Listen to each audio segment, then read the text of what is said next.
This is Cameron Rasmussen, and today we're going to talk about reamping DIs and stuff.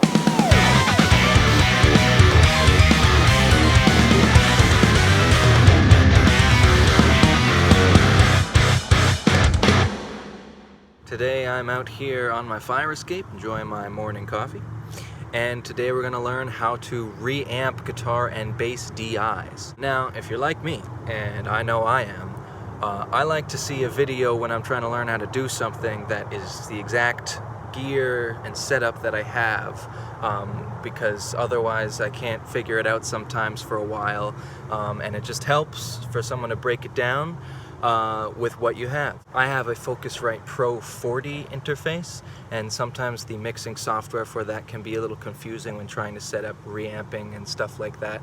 And so I'm going to show you how to do it out of Studio One into the Focusrite Pro 40. Just in case anyone in the comments asks, why the hell are you wearing a winter hat in summer? It's because we're still in a global pandemic from COVID, and I haven't had a haircut since March, so I am hiding it with shame. Without further ado, let's check out some reamping. Hey everybody, so let's check out this example of reamping a DI. So right here I have my Studio One session for this thing I'm working on. And so we're going to start by looking at our bass here. So this is actually a instrument track here. This is the Gin Bass plugin, which I recommend everybody check out if you're into metal or any heavier music. This is an awesome MIDI bass plugin. Yes, MIDI bass, and it sounds super real, especially after you reamp it, to be honest. It actually also has some pre-mixed presets in here. Let's just check those out. So solo the bass. So this is kind of a mid-gainish. You can also turn an amp on for more distortion. Less distortion on this one, and this is our DI.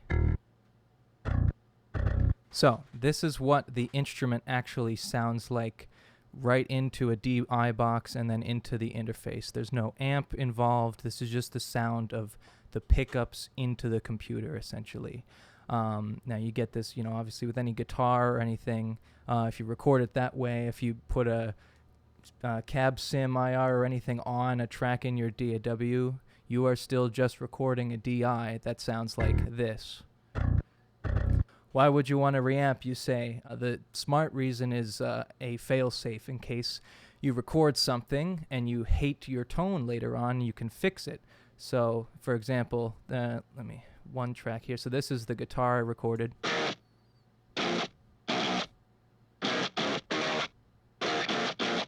So if I decide I hate that later, I also recorded this guitar DI, which sounds weird and dull like all DIs do. But when I run that back through an amp sim or a real amp and record it with a microphone or however your setup is set up, you get a new tone out of it without having to do the performance over again. So we're going to look at how to actually do that. This is Studio One 2, and the way you have to do this, you need to get this signal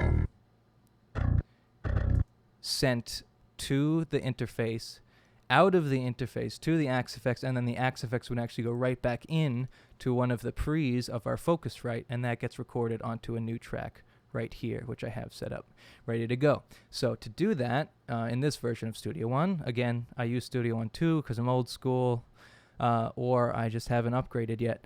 You go into your song setup here, so these are inputs, as you can see here. And I have a pre just kind of set to the level of my bass reamp for the input 8 here, which is input 6 now. We'll just rename that. So bass reamp track is that going into the Focusrite. So that's the end step there where you're actually running the signal back into it. First, we need to run the signal out of Studio One. So I have this already set up here. You go to your outputs, and you make a, add mono or whatever, since we're dealing with a mono DI, And how do I get rid of this? There we go.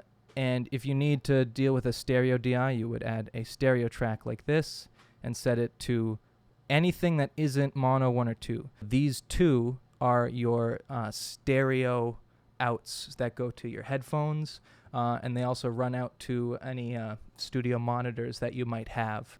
I like to set my mono to 7. I have no idea why 7. I could set it to, oops, wrong one. I could set it to 5. I could set it to 9. It doesn't matter, because what you do, I did it again. What we do in the software over here, that is what matters when we get to here. I'm going to get to that in a second. So anyway, you just need to hook this up to any number that isn't 1 or 2 or beyond line 10 here.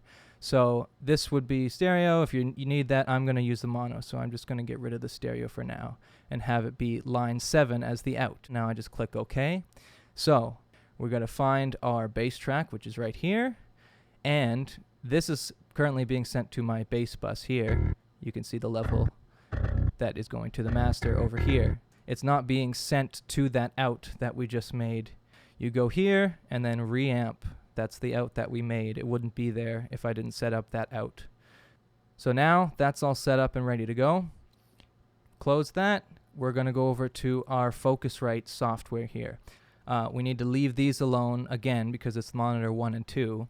And these 7, 8, 9, 10 are not the same, because you might get confused and say, well, you set your line out to be 7 from the from Studio One. Shouldn't it be here? No, because this is the line outs, physical outs on the back of your Pro 40. This is not the digital out that we set up from Studio One. So that's why I said it doesn't matter. But these are fair game, 3, 4, 5, 6. Now, as you can see, I have this left channel set to DAW7, because DAW, which is in this case coming from Studio One, and I set that to be the line out 7 of Studio One. But the physical line out of the Focusrite Pro 40 is going to be output 3. I could set this to also, if I unset this, and if I set this to DAW7 now I would need to plug my patch cable into the line out 4 of the back of the Pro 40, but I don't want to do that.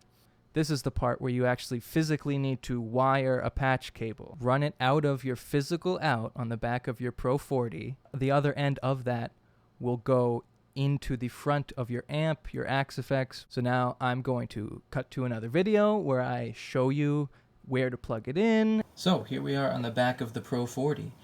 Living in New York City, I have limited space, as you might assume.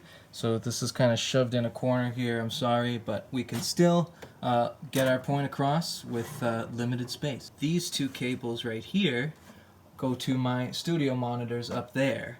Now, those are the ones you can't use in the software or out of the DAW. These have to stay as they are, left and right on the bottom here.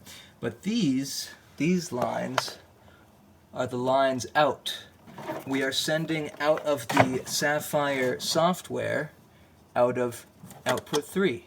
1/4 inch goes out of that, and then this line gets sent around here and here into our Axe effects. Sorry about all the crap in the way again, but this is our Axe effects input. Then the output of this comes from right here. If you're using a real amp, this would be your microphone cable. This cable gets run up here into pre-8. Now, these are sending into your computer, and now we're ready to record. Now, all you do is you have to solo this track. You don't want to record on it, so turn that off. Solo your DI track. Then you hit record, and it sounds like this.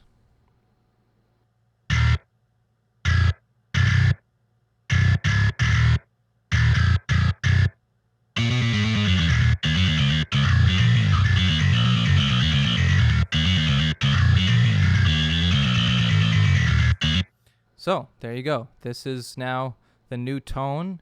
The same would be true for any other instrument. So, if I want to reamp this guitar, we'll unmute that, and I will solo this. And I need to change the out of this, remember.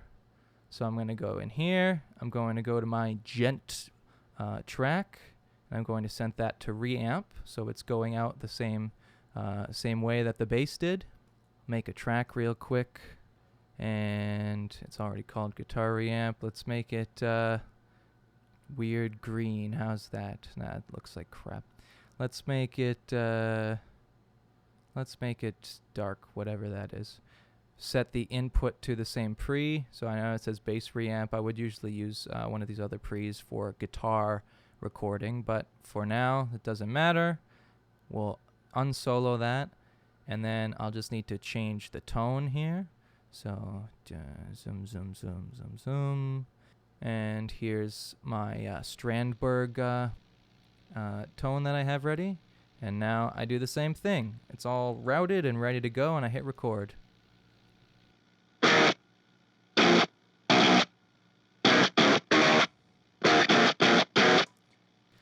That's it. That's all you need to know about how to reamp a guitar DI or bass DI through this setup with Studio One into the Focusrite and back. And I hope this helped you. Thank you everybody for watching this video. Please subscribe if you have not done that already, and please consider supporting me on Patreon. I plan to upload some original music in the near future, but until then, go out and make some heavy stuff.